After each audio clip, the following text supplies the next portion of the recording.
Well, hey everybody, today is Tuesday, the 25th. The year is 2024. It's June. We're coming up on July. July will be here before you know it. I thought I'd make a quick one and talk about last night's news. I heard Julian Assange was taking a plea deal and pleading guilty to something that had to do with being a journalist that come against the United States government, and so they throwed him in jail for all these years, and then they cut a plea deal. He'll be totally out of everything in 5 years, but he had to fly back to Australia of all places. I guess that's where they say he's from. But in my book, he didn't do anything. And so you have to do your own research about him. But in my book, he was a good guy. He said what needed to be said the way it needed to be said. So, but I thought I'd make a quick one about that. And I may insert some information. Okay. I'm gonna get ready to go. Yeah, I'm watching the guy back in over, and yeah, he's got really close to the curb. But that took my mind off of what I was saying.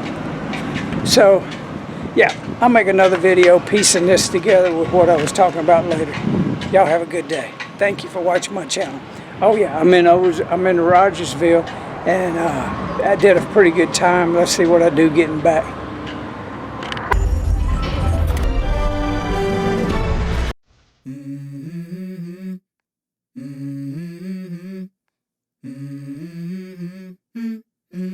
Let's go. I wake up to a Julian Assange has struck a deal with the Biden administration.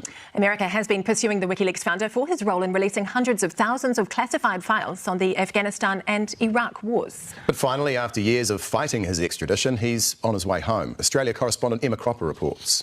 It was an extraordinary breakthrough and one Julian Assange feared may never happen. Released from jail and boarding a flight to his freedom. Good morning. Straight to breaking news. The U.S. government has entered into a plea deal. A development Assange's family had been prepared for days ago. If you're seeing this, it means he is out. Things are moving very quickly. If everything goes well, Julian will be on a plane on the way to freedom. Freedom to be signed off by a judge on the US island of Saipan, north of Guam. There, his long-running legal saga will finally end with a plea deal made by Biden's administration. I do think it's the right call, and don't get me wrong. I think Julian Assange did the wrong thing. Julian Assange hurt the United States government. For years, America has been trying to extradite Assange, accusing him of espionage for his role in publishing secret war logs and details of civilian killings in Afghanistan. He spent 7 years in political asylum living inside London's Ecuador embassy, dragged kicking and screaming when he was evicted in 2019, fighting his extradition in a UK prison ever since. His last bid for freedom came when Australian politicians recently travelled to Washington, asking America to call off its pursuit of Assange. So we just got to be still cautious on how this proceeds, because the end has not arrived. You unlock this door with the key of imagination. Beyond it is another dimension. You've just crossed over into the Twilight Zone.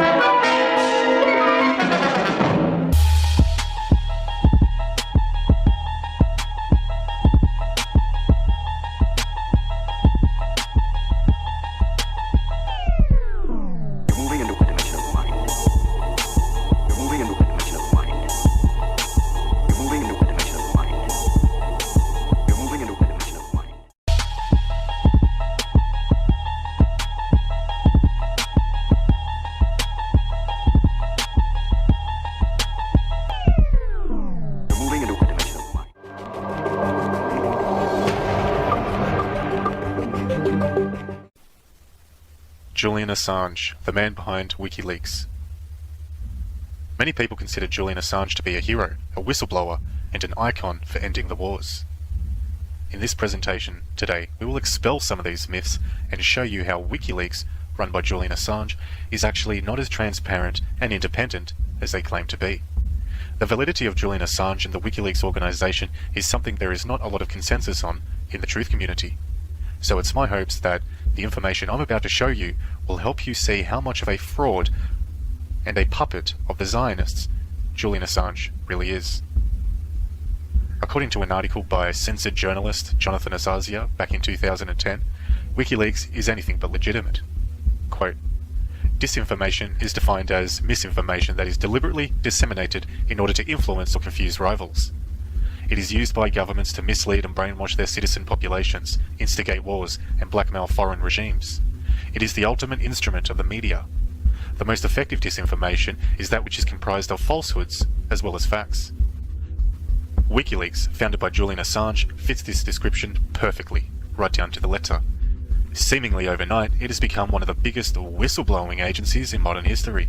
In reality, though, it is one of the biggest disinformation projects in modern history, and it may be the most dangerous because it is masquerading as an organization of truth. The information released by WikiLeaks isn't new. It isn't groundbreaking. It doesn't hurt the US as much as people think. It's fractional, really, and it is overloaded with as much propaganda as the day-to-day Zionist media is. This propaganda is benefiting someone, and that someone is the illegal usurping entity of Israel. Even the Israeli government itself thinks so. Unquote. What Jonathan is referring to when he claims the Israeli government thinks WikiLeaks is good for Israel is comments made by Benjamin Netanyahu himself, who claimed that the WikiLeaks revelations were a good thing for Israel. According to Barak Ravid of Haaretz News back in 2010, quote, Prime Minister Benjamin Netanyahu says newly leaked US diplomatic memos about the Saudi king offer clear proof that the Arab world agrees with his country's assessment that Iran is the chief danger to the Middle East. Unquote.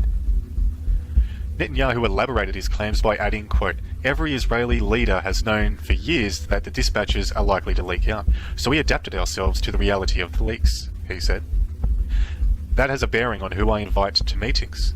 No classified Israeli material was exposed by WikiLeaks, Netanyahu said. As it turns out, Netanyahu was right. There is still, to this day, not a single leak from WikiLeaks that exposes Israel. Well, hey, everybody. After doing a deep dive on this, I decided to change the way I see about how right or wrong my decision has been to totally blindly trust what has happened with Julian Assange. I'm going to choose to take the high road and the one of love and Christ. And I'm going to do my due diligence to look into this, because after finding these factual informational things out, and yeah, it's more to the eye than what we're talking about. It's not easy, but I want to read this. I can't read this to you, but I'm going to have the machine read it to you, and I'll cut back in at the end and we'll close this, because this is just part one of many parts that could be made as this story gets unfolded. But this is my way of being able to show people that, yeah, you can think one way, but until you do your research and you take it to God, you don't know what is truth right now. So let's listen to this and you'll see what I'm talking about.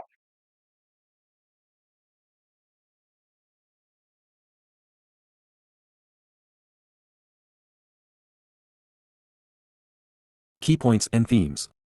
Julian Assange's plea deal. Assange has struck a plea deal with the Biden administration, potentially ending his long-running legal saga. This deal marks a significant development in Assange's fight against extradition to the U.S. Controversy surrounding WikiLeaks. WikiLeaks, founded by Assange, has been a polarizing entity, with some viewing it as a beacon of transparency and others as a tool for disinformation. The transcript suggests that WikiLeaks may not be as independent and transparent as it claims, with accusations of it being a disinformation project. 9/11 and conspiracy theories. Assange's stance on September 11 is that it is not as significant as other ongoing conspiracies. The transcript criticizes Assange for dismissing 9/11 truth seekers and not implicating Israel in any wrongdoing. Middle East and U.S. foreign policy. The transcript discusses the U.S.'s military actions in the Middle East, particularly Iraq and Afghanistan, and the role of disinformation in justifying these actions. It highlights the alleged plan by Israel to destabilize the Middle East for its own benefit, with the U.S. playing a significant role in this strategy. General Wesley Clark's testimony. General Clark's testimony is used to support the idea that the U.S. had a premeditated plan to destabilize several countries in the Middle East. This plan included Iraq, Syria, Lebanon, Libya, Somalia, Sudan, and Iran. Suggested analysis. Assange's legal battle. Discuss the implications of Assange's plea deal and what it means for freedom of the press and whistleblowers. Explore the reactions from different political and social groups regarding this development. WikiLeaks' role and impact. Analyze the dual perception of WikiLeaks as both a whistleblower organization and a potential disinformation tool. Consider the impact of WikiLeaks releases on global politics and public opinion. 9/11 and its aftermath. Examine Assange's views on September 11th and why he considers other conspiracies more significant. Discuss the broader implications of 9/11 on U.S. foreign policy and the war on terror. Middle East geopolitics. Delve into the claims about Israel's strategy in the Middle East and the